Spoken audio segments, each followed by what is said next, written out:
Yeah, man. Let's kill that bass head. Alright, let's do this.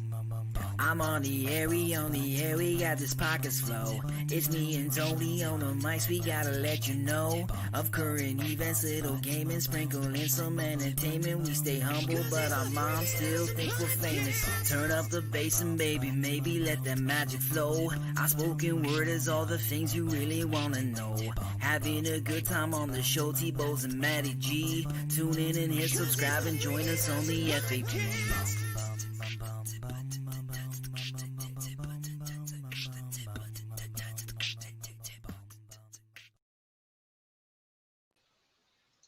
Welcome, everybody, to the Freaking Awesome Podcast. I am your host, Anthony Bowes, and sitting to my left, or I guess maybe your right, is co-host Matty G. Hey.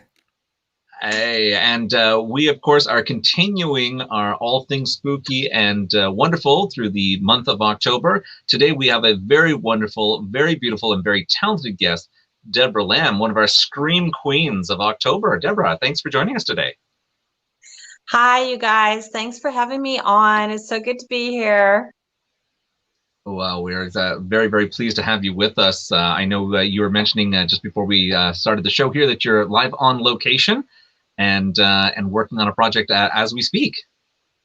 Yeah, I'm working on 2 films back to back right now. This just worked on something the last couple of days, and I have another project in a few days. And I've been busy. Plus, it's so funny because while I was here to shoot these couple of things, I got a couple auditions. So I did an audition last night, and I have another audition I need to do as soon as I shoot the next thing next week. Wow. So just busy. Crushing it. That's Super amazing. busy. Well, yeah, that's good. I mean, with everything being on hold for so long with COVID, it's kind of nice to see everybody getting back into the swing of things and back into recording, which means all the new shows and all the movies are coming out. So the hiatus of boring things are now gone, and everything's back in full swing again. Oh yeah. In fact, things got started back up with me in August. I continued working on a film that got interrupted in March because of COVID and everything, and that was a murder mystery comedy I'm doing with director Mark Pirro, and then we had to postpone the rest of the shoot, but we started up again in August, and then another project that was on hold, I worked on that, and that was a family film called You Like to Draw, with a question mark, about a young woman with a traumatic brain injury, and I play her mother. And then right after that, I just wrapped up a Western, and then I came to an undisclosed secret location where I'm working on 2 films. I was going to ask you, there must be some NDAs in place that we can't quite mention what they are yet, as you've been a little elusive to what you're working on. Yeah. And that's quite all right. That's good. It's yeah. Both of these projects that I'm working on right now, they're both kind of hush hush. One of them, I can tell you that one of them I do play a medieval witch, and another one is a kind of a throwback to the 70s films, and unfortunately I can't say much about it, but I do play a voodoo queen, so to speak. Ah, okay. Oh, well, that's good. I can also tell you that the one film that I just worked on, I'm using an Irish brogue, and the other film I'm doing a French accent, and as well as speaking just a little bit of French in this one, a limited amount, and then I have some projects coming up relatively soon that hopefully I'll get to use my Irish brogue again. Yeah. That's Amazing. very, very cool. I think even though I know you're not really allowed to talk too much about them, this is a perfect opportunity to let our listeners/viewers know that it's a great time to jump over to your IMDb profile. I think it'd probably be a good way for people to deduce what you're working on. If it's put up there as in pre-production or filming, and it's also great to be able to go over and see everything that Debra's worked on. It's a good time to also, with COVID going on, to be able to jump back into Netflix and YouTube and all the other streaming profiles out there to see some of these fantastic movies that you. I'm like using her background to try and deduce what she's working on. So far, I've got lamp, cross, right. wooden door. Yeah, exactly. Possible church. The wooden door. I'm mainly just trying to find a spot that has halfway decent lighting. That's great. Well, before we continue any further, Maddie G, do you want to jump into our quick and hilarious news? Yes, absolutely. The first one I got, article reads, "Chicken nuggets in space?" ? Now you can add chicken nuggets to the list of things that have been to space. To celebrate its 50th anniversary, UK-based supermarket company Iceland Foods sent a single chicken nugget 33,528 meters into space. According to the Irish News, the breaded deep-fried chicken snack was launched in temperatures of minus 60 Celsius from a location near the company's head office in Deeside, North Wales. It took about 2 hours for the nugget to reach more than 33,000 meters above the Earth. After reaching its height, the piece of chicken, which happened to be Iceland Foods' most popular selling item, then plummeted back down to the Earth 322 kilometers an hour before a small parachute opened up and it landed safely. I have to ask, so was the Chicken McNugget shot into space with just like the nugget just all by itself, or was it inside of something, or did they just shoot a nugget just into space? I was trying to figure out more, but it didn't give the details on the launch. So I'm like, I gotta look further into this. But as far as I think it was encapsulated, but still, it'd be awesome if it was just a nugget, a nugget with a parachute taped around it, like those old parachute men. So I have to say, anybody who is in the aerospace or just even NASA in general, if you have that much money that you're randomly firing food products into space, we would love some sponsorship. Like we've got a great show that's going on, and we will definitely sponsor you. Or you can we'll take some of that money that you apparently like. Crapping out and shooting into space, because I can only imagine how many hundreds of $1,000s it would have costed to shoot that nugget into space. It's crazy. And then they did the approximate math on. So apparently it went so high, it would have equaled the height of 880,000 chicken nuggets. It was 880,000 chicken nuggets high. Wow. Well, okay, so I have something for you now. I recently, not too long ago, I had somebody. I'm a little bit of a conspiracy theorist myself, but I never got into the flat Earth thing. But I did. I have a friend who sent me a video about flat Earth stuff, and I was like, okay, I mean, I just really thought this was just a complete joke.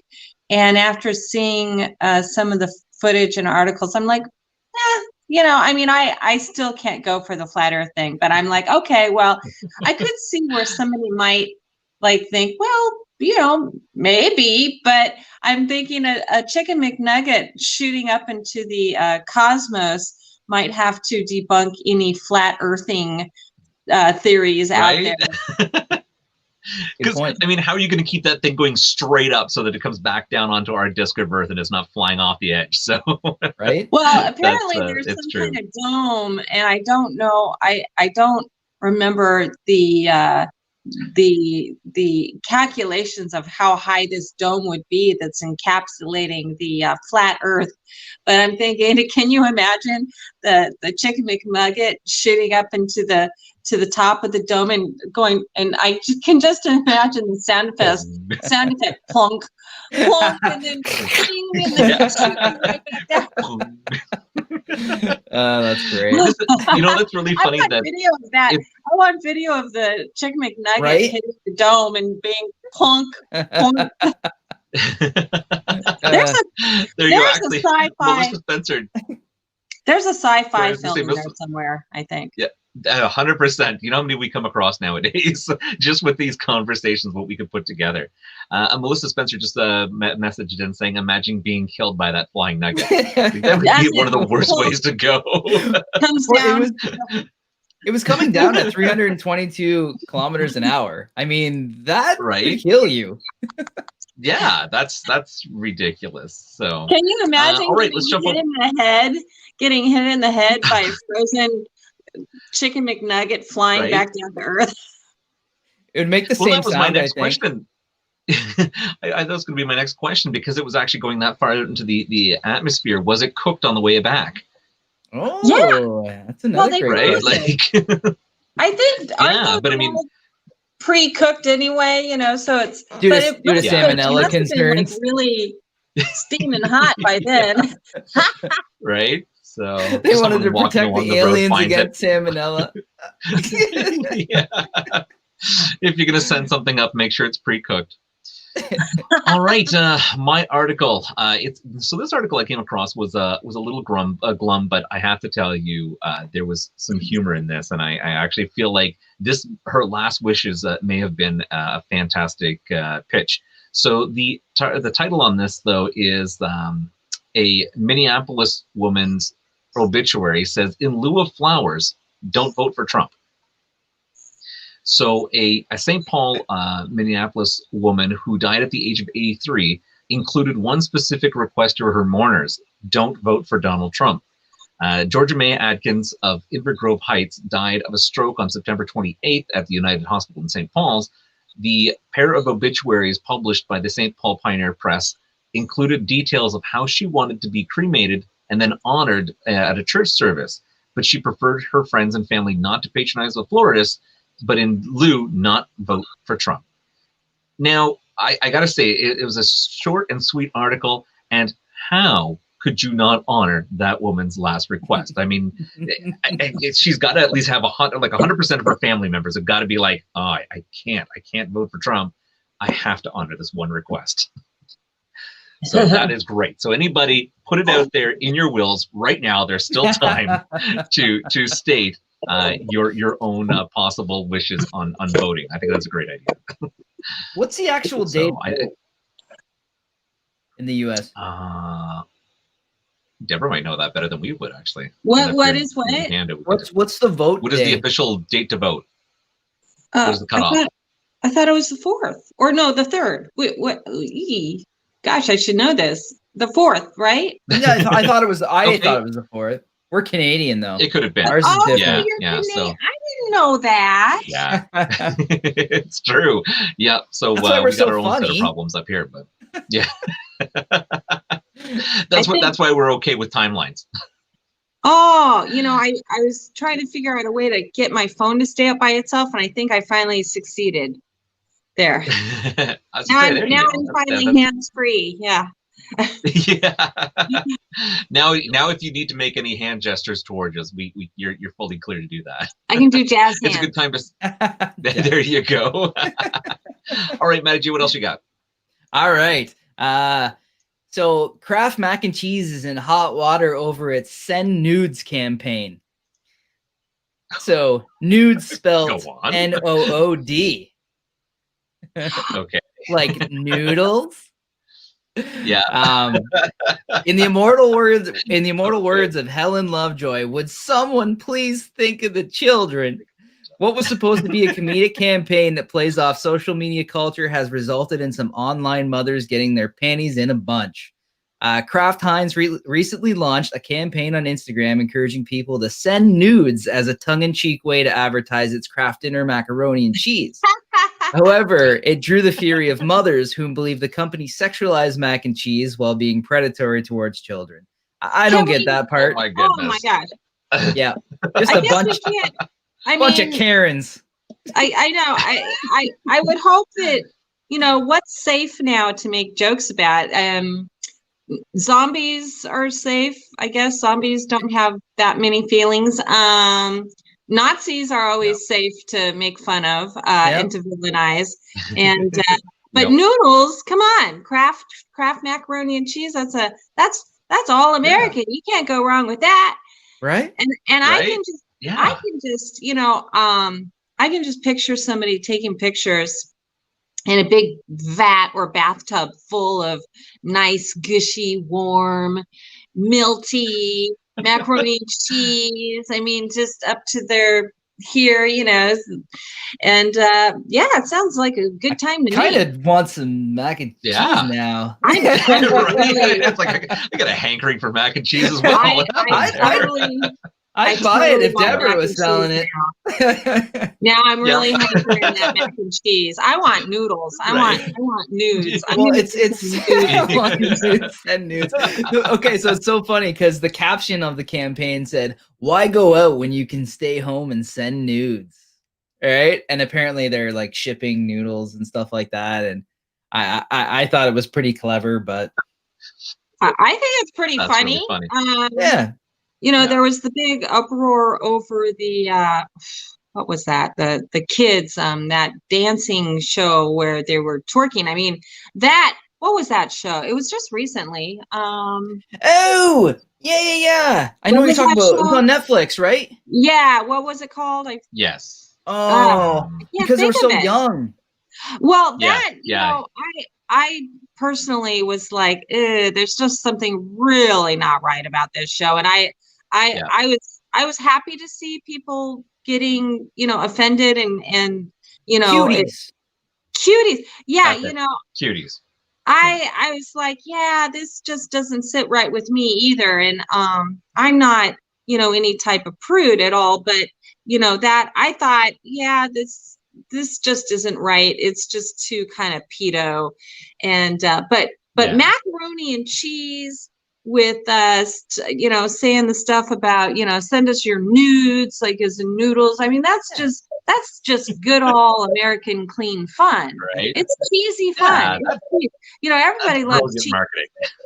It's true. Good. Yeah, there's nothing wrong with some macaroni nudes. Those are even the lactose even the lactose intolerant love cheese. That's why they get into trouble all the time. I've been vegan on and off for a long time, and like right now I'm not being strictly vegan, but I don't eat much meat at all, and I try to avoid dairy, but cheese is the number one thing. And then when I was being really strictly vegan, it's the cheese that really keeps people from being able to claim that they're 100% vegan. And of course they do have the vegan cheeses, but there's just nothing like cheddar. Of course, now I'm going to get hate mail from vegans, but I feel for you vegans. It's tough. The vegans that are like almost like 99.999 vegan, but then they got to have their cheese, Yeah. Yes. Yeah. Yeah. It's the cheese. It always keeps bringing you back every time. Now I've tried that vegan cheese, and let me tell you, there is no substitute for cheese. It doesn't even. It looks like cheese. It almost even smells like cheese, but it does not taste like What's cheese. it made of? It's like probably soy. It's oils like vegetable derived things, soy, and depending on who's making it. I did have some that wasn't bad, but again, if you're gonna have cheese, these fake cheeses, I'm sorry, they just don't cut the grade. They don't cut the cheesy mustard cheese. They don't cut the cheese. Hey, I eat things that are vegan. Yeah. Huh? No, I was gonna waiting for. I said, hey, I eat things that are vegan. Oh, yeah. All right. So my last article today. There are some non-dairy ice cream desserts that I really like, but there are some good ones. But when it comes to cheese, there's just no substitute for cheese. I have tried a coconut-based ice cream that is fantastic. It is like, honestly, I probably like it just as much, if not better than regular ice cream. Yeah, the So Cocoa it's Bliss, really good. Cocoa Bliss. Yeah, I think that's what it is. Those are good. And then there's this brand that I always forget the name of that's really good. Anyway, they're out there. Yeah. Very, very cool. So there you go. That you got your pitch for vegans again. There you go, vegans. We're all good. So my last article states potty mouth parrot splits up by zoo bosses after egging on each other to swear. Oh, I saw that one. So they split them up. Did you? They split up the parrots. Yes. They had them at a zoo, and they were all, because one parrot gets going, and then they all chime in. Fuck you, motherfucker! Yes. Can we swear on this show?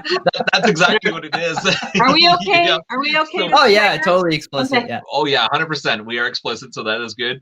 The parrots Fuck named you, Billy, cocksucker! Eric, Tyson, yeah, Jade, and Elsie all basically were very prone to saying "fuck you" to people, and basically when one started, the next one would start, and then they just keep on egging each other to swear. Now, a lot of the zoo goers actually didn't have a problem with this, but they did feel like this might be a little testy for moms and small children, so they decided to break these parrots up and place them individually around the zoo. So maybe they don't swear nearly as much, and maybe you don't hear it as now they're just like, I'm fucking lonely, right?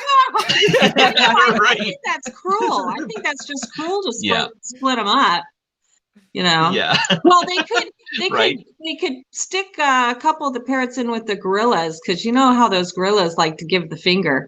That's true. That's right. Amongst other things. They like to throw their poop at people. Yeah. I mean, how and just randomly masturbate in front of people. So Dick's out for Harambe. Everybody's going crazy, being stuck at home with all this COVID bullshit. And can you imagine that, though, for your whole entire life, these zoo animals being stuck? And they try to make it good for the animals, but it's just not the same as being able to get out there and claw your way through nature and fish some salmon going upstream, and just tearing apart some random campers over marshmallows. It's just not the same. You just don't get the same experience in your one pen at the zoo. So at least give these parrots and gorillas and the grizzlies some good swearing time. They need to vent. They need to vent their frustrations from being stuck at the zoo. 100%. Yeah, there's actually a video on I think from the same zoo where there's I think it was Chico was a parrot or something that happens to sing Beyonce's "If I Were a Boy," and it is absolutely fantastic. The parrot does such a great job of it.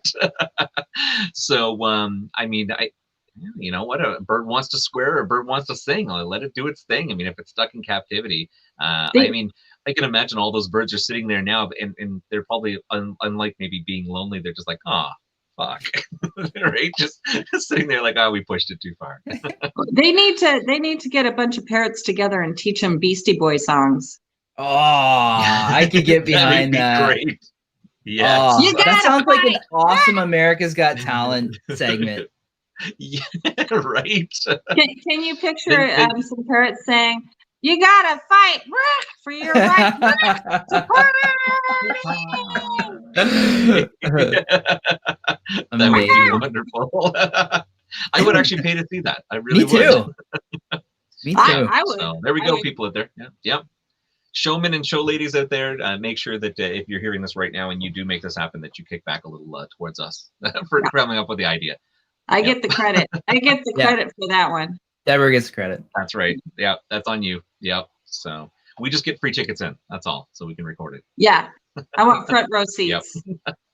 Yes. And I want the front row seats. I think they should get together the poop throwing gorilla, the swearing parrots, the songsters, and the whatever other animals that act up, and take them on the road. Yeah. Yeah. all the masturbating monkeys, and then you can sell the splash zone tickets, and Sponsored by it's just PETA. get worse and Poop tired. zone. So, yeah, exactly. Yep. The poop zone. The poop zone. Yeah, it's actually really funny. I remember being in the original play that was, of course, off Broadway at the time for George Reinblatt's The Evil Dead, and not getting the splash zone tickets, and I was actually a little farther back, and I was kind of like, well, how come those seats are all covered in bags? And I thought maybe they're trying to keep people away until they decide to shower the people in those seats in blood. And I was just like, oh, I could have been part of that.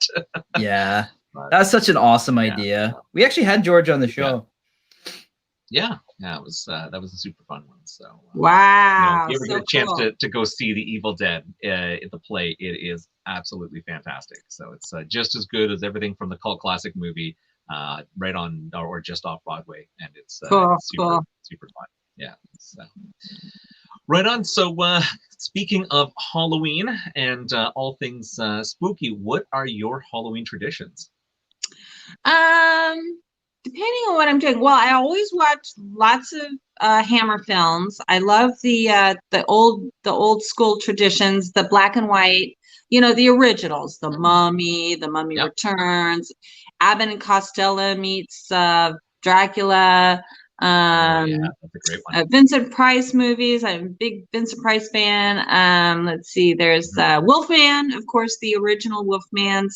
I do like, I particularly like. There's a couple of Wolfman films that I really enjoy. I like that one with Jack Nicholson. I don't know if it was a big hit or if it kind of wasn't, but I like it. The one with Michelle Pfeiffer and James Spader and Jack Nicholson. Wolf. I like that one. And the newer one with what's his name? Bill, is it De Toro? Emily Blunt and what's his face? De Toro with Anthony Hopkins. That one. Yes. What's his name? I'm drawing a blank on it right now. I know which one you're talking Guillermo, about. isn't it? Benicio. Yeah, no, I think it's Benicio del Toro. Oh, is it? That's it. Yeah, that's a good one. Oh, and I love Sleepy Hollow. I did with Johnny Depp. I did just see that one a couple weeks ago before I came out to the place that I can't tell anybody where I am. That is very cool. Sorry, people. Can't tell you where I am. Yep. You'll have to just find out later. Wooden door, just cross lamp. On. That's where you are. That's right, lamp. Yep, I think there's a bed back there too. There is. Yep.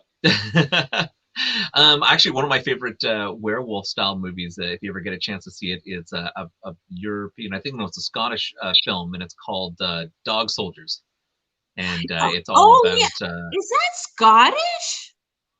I think it's a Scottish film. Yeah. I think I've seen it. Is that the? Yeah. No, I've seen it. I think it's been a while, but that one was pretty good. Yeah, I love werewolf. In fact, without giving too much away, I am working on something that includes a werewolf. Excellent. There's a werewolf. Okay. There's voodoo stuff. Could be this one. Wink, wink, nudge, nudge. Yeah. Oh, excellent. So I actually especially I really, really love it when movie genres actually cross a lot of the supernatural beings. And so it's not just a werewolf movie. It's not just a vampire movie. So when they cross them back and forth, I really, really like that. Other than maybe Twilight. Sorry, Twilight fans. I keep watching it. My wife loves Twilight. I just can't get into it. I try.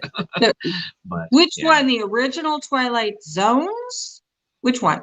No. The Twilight movies with the sparkly vampires and the werewolves. Oh, those. Yeah. I can't quite. I wish Twilight Zone was fantastic. Yeah. I can't quite get into those Twilight things. Yeah. I will be working on something in the spring where that involves vampires, so that's cool. And but very cool. it's really very cool that I'm working on so many different genres, because I know I have a pretty big fan base from the horror films I've done. Yep. And there's some favorites that people still bring up that they just love, you know, from the 80s and 90s, like Beverly Hills Vamp, The Invisible Maniac, Yes. Death Row Game Show. This film I did where I starred with Karen Black called Evil Spirits. Those are just a few. Those are all good. Yeah. Some of the ones that I did I did a film called Disciples. I think that was Yep. 2013 or 14, and then I did A Blood Story where I played Elizabeth Bathory, and in Disciples I killed Tony Todd. It's got a lot of horror icons in that one. So, but Very recently I've I just shot a family film, and with the same director. His name is Todd Ernest Braley, and we just shot You Like to Draw, and I know I mentioned it. It's about a young woman who had a traumatic brain injury, and she's going through a lot of trying to get more out of life. And I play the mother, and there's a terrific actress who's a very good friend of mine. Her name is Trista Robinson. She plays the aunt in the story, and I was really happy that she was able to come aboard. She recently did a film not too long ago. I think it came out last year, called Echoes of Fear. It's very, very good. So I had a great time working with her. And then I have some stuff, but I just did a Western. And like I said, the family film, and I have with Todd Ernest Braley from that film, I'm also going to be working on another family film next year called Paradise Road. And so it's a good variety of things. I really like doing variety. Yeah. And I'm being considered for another Western right now. And so it's great. It's great that I'm able to cross over and do all these different genres. Yeah, it's super good, right? Because a lot of people who get into the horror genres sometimes get typecast into those genres. So it's nice to be able to be more versatile and break out into a lot of different type of genres. So that's fantastic. It's good to know exactly. Keep our eye out for you in a lot of other films. Now, before we continue any further, should we jump into the next part of our show, Maddie G? We've got some questions for you.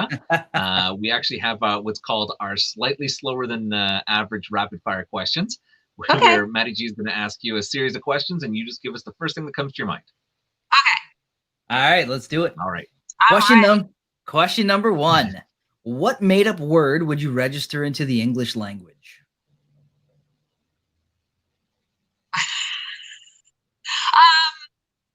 Karushara. What does that one mean? That means grab your boots, grab your socks and your boots, grab your crotch, and let's go. I love it. All right. Okay. That's awesome. Yeah, that's great. That's great. What's the scariest dream that you can remember? I've had a few scary ones. I'll tell you about this reoccurring dream I had when I was a kid. I was probably around 10, and I had this dream like almost every single night for a while. I must have had this same dream for weeks. I was scared out of my mind to go to bed. We lived in this house, and this is when I was still living in Portland, Oregon, before my mom moved us to LA. So we lived in this house, and it was a pretty good size house. The way it was built, you could actually go from one room to another through the whole downstairs. So, there's the kitchen, and then the dining room and the living room. And then on the other side of the living room, there's a bedroom or a bedroom. And there's a door from the living room to the bedroom. You can go in there. And then there was a bathroom beyond that, and you could go in the bathroom. And then the bathroom had two doors. So you could go in from the bedroom to the bathroom, and then again from the bathroom to the other bedroom on the other side of the house, and through the kitchen. And you could literally just go all the way around the house without there was doors, so that you couldn't be, there was no blockage you didn't have to go. It wasn't drywalled off. So the dream was I was the age I was a little kid, and I'd be in like the dining room, and I would notice outside the window, and of course it would be night, and outside the window, a witch would be looking at me through the window and just staring at me. And I'd start running through the house. But every room had windows, so it didn't matter what room I was in. I'd run from the dining room to the living room, and then she'd be there in the window, and then I'd run from the living room to the other bedroom, and she'd be in that window, and then I'd go in the bathroom, and she'd be in that window. And so I would be running in circles around the whole entire house. But every time I got to the next room, there she would be in the window. And I kept having this dream like over and over all the time. I was like, what the hell? I was going, for a little kid, I was scared shitless. Yeah. And that was pretty scary. Did you ask for blinds for your birthday? Yeah, right. Yeah. I was like, can we please get some curtains in this house? That's a good one. That's a good Suddenly one. the walls don't look so bad. Yeah. Yeah. What superpower would you choose if you could pick one? Well, I am a super, super big superhero fan. I love superhero movies. I love them all. I love the Marvel films. I don't care what anybody says. Everybody's always Excellent. ragging on the Marvel films, but I love them. I love the Guardians of the Galaxies. I love, the Wonder Woman movies. I love all of that stuff. So I just love it that, different people can do different things. When I was a little kid, I was a big fan of the Bionic Man and the Bionic Woman. I was a super big fan of the Bionic Woman. And, every time she'd hear something, you'd hear, dee, dee, dee, dee, dee. She's like hearing something like miles away. And Yep. But as far as what powers would I want? Well, I'd want to fly. I'd want to be able to fly like Wonder Woman or Captain Marvel or something. And I like it. I think I especially like the powers that Wonder Woman has. She's got the lasso of truth. And, one of my pet peeves is, nobody likes people who lie, but there's a lot of liars, especially in the entertainment business, all these people, all these bullshitters. Yeah. And so I really hate that. So I really love the lasso of truth where you get people to just tell the truth. And, do I have to just pick one? Yeah, if you could just pick one, what would rule them all? One. Oh man, it's too hard to just pick one because I want to be able to clobber people like the Hulk and smash. Yeah. And I guess. And then I like the blasters that Captain Marvel has. She can blast stuff. All right, the power that you would choose is the ability to get more powers. Yeah. Yes, thank you. Oh yeah, what was it? Yeah, like Rogue. Rogue could always siphon off one power and use it, and then okay. Thank you for helping me on that one. Okay, now I know. Next time somebody asks me, that's going to be it, to get more powers. I love it. Rogue, like Rogue. Yeah, that's fantastic. I appreciate the help. Hey, anytime. You're in the right area if you want to talk superheroes in comics. Yeah, we're nerds for sure. Yep. Yeah, me too. What's your earliest childhood memory?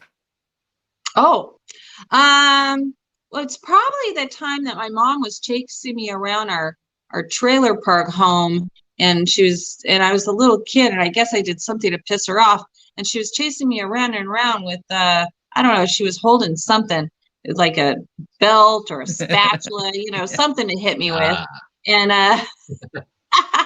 baseball bat, machete. She had something, and I'm just running, and then I'm a little kid, so I hid under the trailer home, and that's my earliest, and so I was hiding that, trying to escape the whatever beating I was gonna get. So. Hey, if you haven't been chased with a spatula or something by your mom, you haven't been raised right. I don't think. Yeah. Mom never had to chase me, but definitely, I definitely got that with Dad. Yeah. This is a whole, the newer generations. I don't know. I think there's something really wrong with them because they, they didn't get they didn't get hit. They didn't, they didn't get the fear of God put in them with the belt, Yes. when you hear the snapping of the Yeah. belt, and, you knew you were in big trouble. Yeah. Here comes the belt. Yeah. Better run.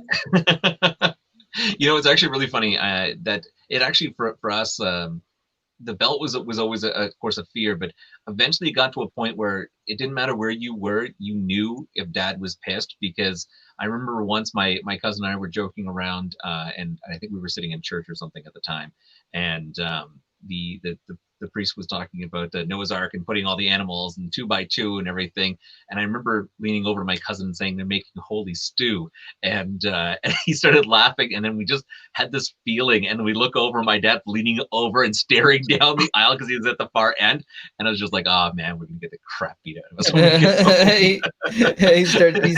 You see the belt buckle starting to loosen. Just loosening, yeah.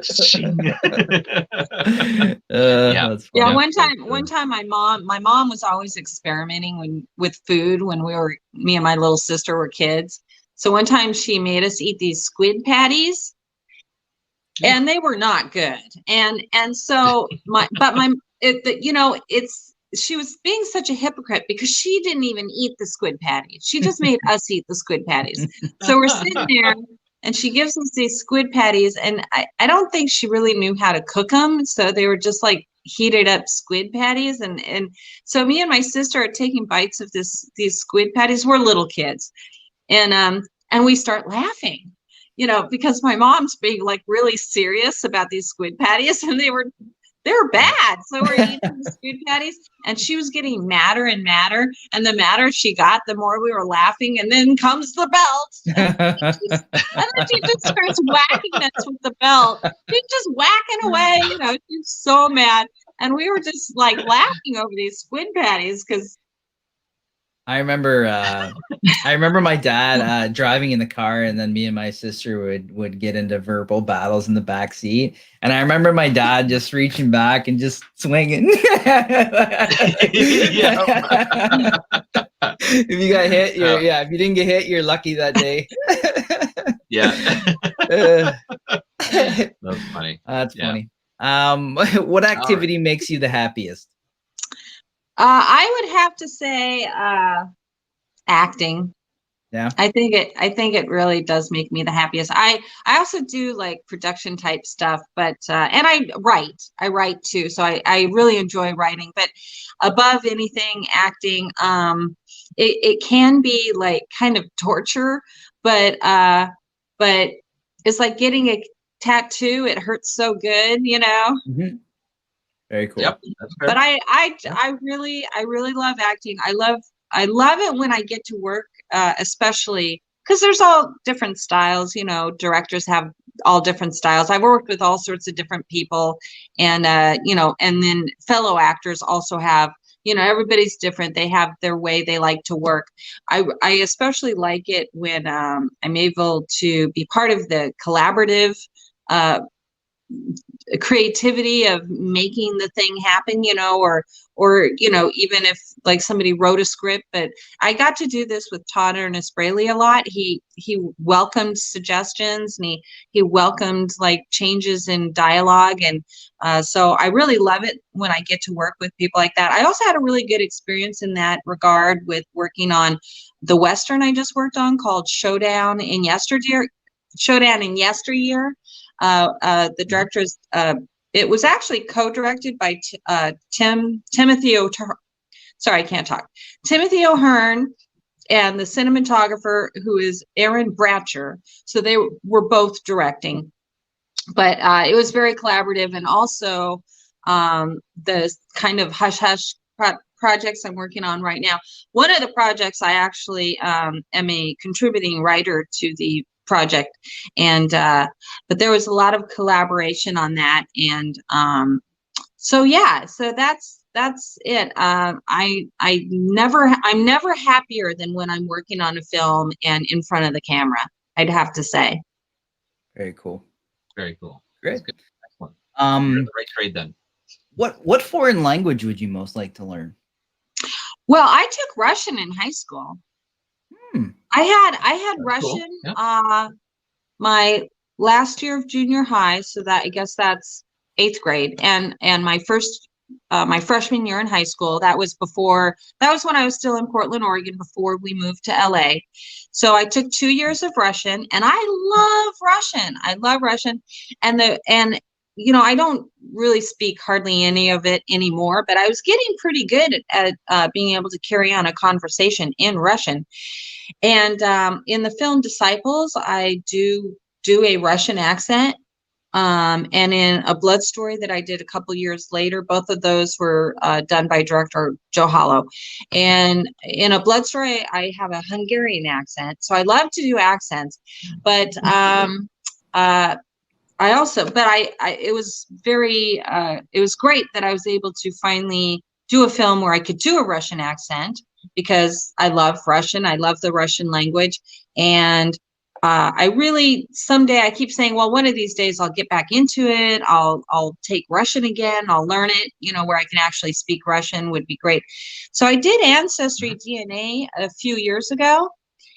And at the time, it didn't have it was still kind of vague. It was like, okay, well, you could be this percentage could be, and it listed a bunch of things. And then this percentage could be this or this or this. Well, I checked into Ancestry DNA recently, just like a month or so ago, and they've gotten to where they can really pinpoint where you could be from a lot, really narrow it down. So it turns out, because growing up, I thought I was half Asian, and I didn't know what the Asian part was, but my mother's Czechoslovakian, and then the other half is whatever, some mixed thing. So it was really cool because I'm actually 3/4 European and 1/4, according to Ancestry DNA, I'm 1/4 Korean. Who knew? Wow. But I'm half Eastern European and Russian. So that's very cool to find out, because I've always loved Russian. So, and French. I took French in high school, so I'd like to learn French. But those are my 2 top languages, and then Italian. But, if I were to pick 1 or 2, it'd be Russian and French. Cool. Very cool. Very cool. Very cool. Do you believe in aliens? Yes, I do. I do. I mean, it's also, I don't believe in them in a way that I like a diehard believer. I think they're out there. I've had some strange experiences myself where I'm pretty sure they actually really do exist. I don't have any concrete evidence personally, but I've had extraterrestrial type experiences, and whether those are just me going out of my mind and completely going insane, or whether what I thought I was seeing was what I was seeing, or maybe it was something else. I don't know, but I believe it. I believe people have, these experiences with extraterrestrials, whatever they are. So I do believe it. I think, I was really happy to see a lot of this NASA stuff come out, saying that, with the footage and stuff. And I'm telling my husband, I'm like, see, I told you so. Yeah. That's great. Yep. What's the best thing? Real. Oh, sorry, Tony. No, that's okay. I was saying, if NASA says it's real, it has to be real. Yeah, exactly. What's the best thing you've ever eaten? You got to know that they don't tell. There's not a lot they actually tell us. They're holding back. You know that. Yeah. Yep, for sure. I think the government is in cahoots with the aliens. But I don't know. Or they are the aliens. Or they are. I'm pretty sure Queen Elizabeth is some kind of reptilian or alien or something. There's no Mark way. Zuckerberg. There's no way that woman is an actual real human. Yeah. Sorry, I had my question there. What's the best thing you've ever eaten? Ooh, that's good. I've had some really squid patties. Huh? What? Squid patties. I said squid patties. Squid patties. I've had some amazing sushi before. I love sushi. Here, I'm trying to get myself in the center of this thing again. Let's see, the most amazing thing. I think of all the foods I've had that I've just like gone into like melting in my seat and gone to heaven eating has to be. I've had some really good sushi where I'm just like, in fact, I'm salivating just thinking of sushi. So there's I think that might be a sushi. winner. I've Okay. had some really good, amazing filet mignon before, but you know, I'm not a big meat eater, so you know, every time I eat meat, I feel like really guilty. It's like, oh my God, I'm eating meat. But you know, I'm still thinking about the macaroni and cheese. Yeah. A good mac and cheese can be very, very good. Yeah, so I you know, right now I could really go for some sushi. So I'm just gonna go for sushi. I like it. Sushi's All good. right. Yeah, And the last question I have for you today. What's the favorite podcast you've been on in the last 12 hours? I would really I'm really gonna have to think about this one. Yeah. I think your show. Hey, good answer. This Good is answer. it. This is my favorite one. That's wonderful. No, actually, we're so happy that you. To be quite honest, I'm having a good time hanging out with you guys. This is a lot of fun. Well, we're happy to have you, and we're glad you're having a good time. Yeah, 100%. Yeah, you guys are fun. I like the newsworthy stuff that you're coming up with.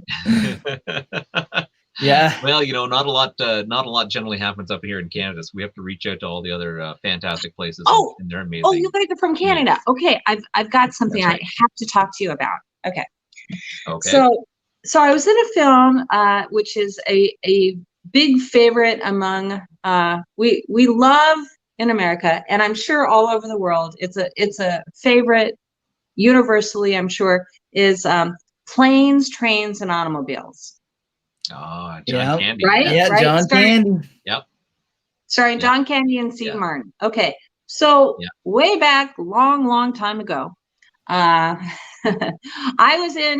worked with John Candy and Steve Martin on director John Hughes's Planes, Trains, and Automobiles. Yes. Oh, that's amazing. Yes, Amazing. I was on set. I was working. They were doing a scene where it is after the car. I think it either blows up or catches fire or something. It catches fire. So Steve Martin's character goes in.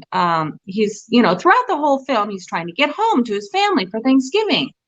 So he's been trying to find a phone. So after the car blows up or catches fire, they in the original film, but in the film that they shot before they released it, he goes into a strip club to try to use the phone to get a hold of his wife. So I'm in that scene. So they had a bunch of dancers, and I'm one of the dancers in the scene. So we're just kind of glorified background, and so we're on camera, but we're not saying anything. So in the middle, toward the middle of the day, John Hughes says, we need somebody to do an improv scene with John Candy and Steve Martin. And I'm like, ooh. So at the time, I was in an improv group at the Wildside Theater which was directed by Sam Longoria, who's still a dear friend of mine.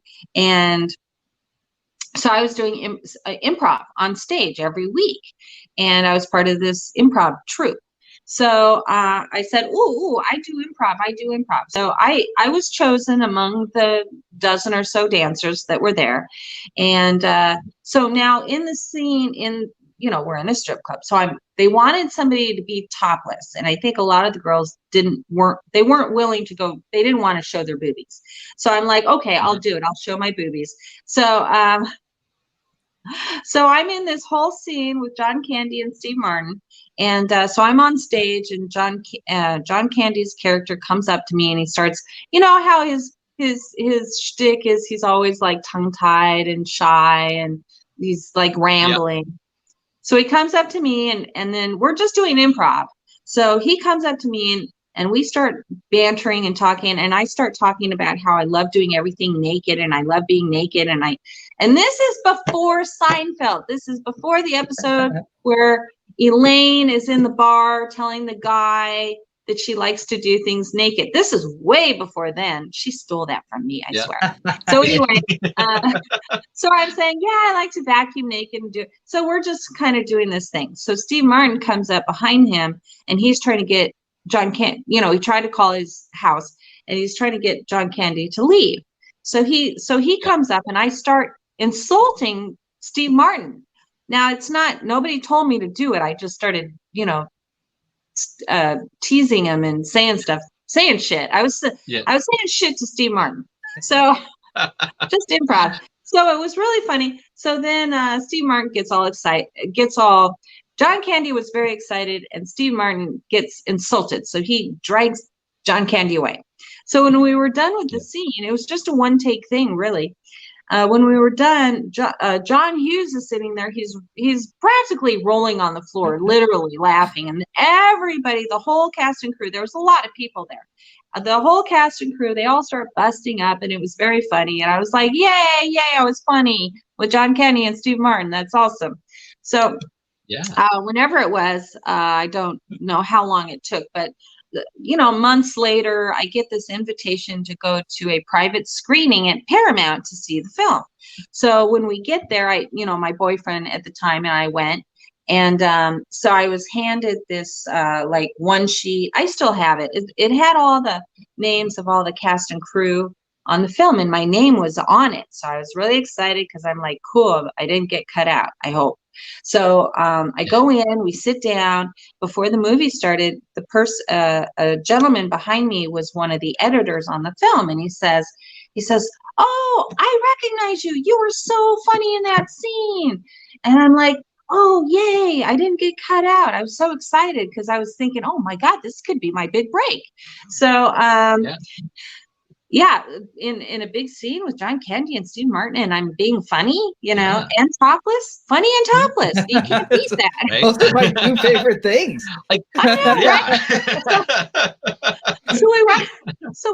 So we watched the film, and the scene I was supposed to be in, or that I was in, was at the end of the film. So the movie ends, and I'm not in it.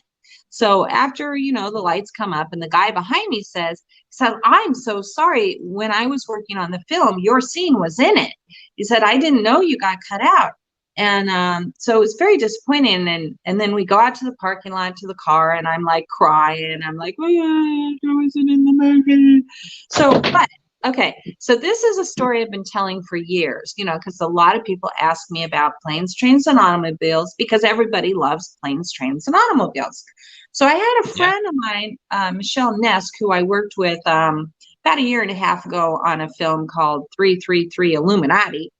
And so she says she had me on tape, and she had taped the film on VHS with my scene in the film.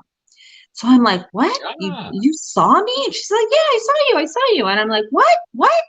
So I got a hold of her again, because, we both kind of lost track. We forgot about it.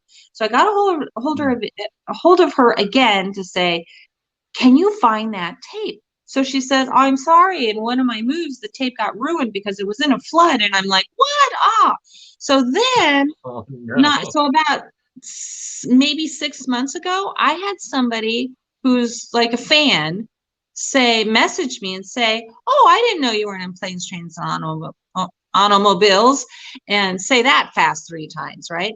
So I said to him, he said, "I didn't know you were in it." I said, "Well, I worked on it, but then my scene got cut out." And he goes, "No, I saw you just the other day." And I'm like, "What?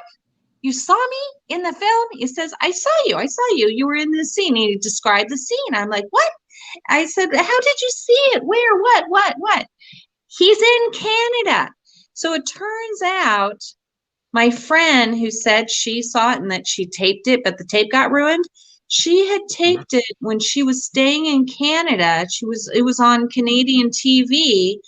So apparently I am in the film, at least in the Canadian version, and my guess is also the European version. Yeah. Who can help me? I need Yeah. help.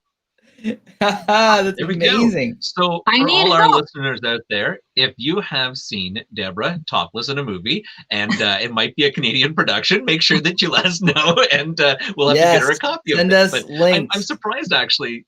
Yeah, I'm No, surprised no, with the specifically internet planes, that we trains, and can't just track automobiles. this down. Yeah, no, No, I was just I've kidding. been a lot. Yeah, Specifically that movie. yes. Yeah, we should look around. We'll have to reach out to our listeners. Apparently, for being such a PC place, we're obviously a little bit more comfortable with full frontal nudity versus the Americans. I don't know. Who would have thought? It wasn't full frontal nudity. It was just Oh, sorry, partial frontal nudity. Yeah. Yes. Yeah. I was going to say, given the time, that was probably John Candy's choice, saying, "No, we have to keep that in." That was a great scene. So, because he was really, he had a lot of influence in a lot of his movies, and he was such a great comedian. So, well, I would imagine, it is a Thanksgiving film. So yes, yeah. Hey. You know what? And that's the thing, right? A lot of television gets when it hits TV, it gets edited just to make sure that it stays PG for all families on things like. but that. it's out there. That's very The cool. version with I'm gonna me find in it. it is out Yeah. there. I need I'm help good at finding finding it. things. I will find it. If anybody can do it, Matt will be able to Yes. find this. He is like, And so and I'll send make it to sure you. we find it. We will definitely get it to you.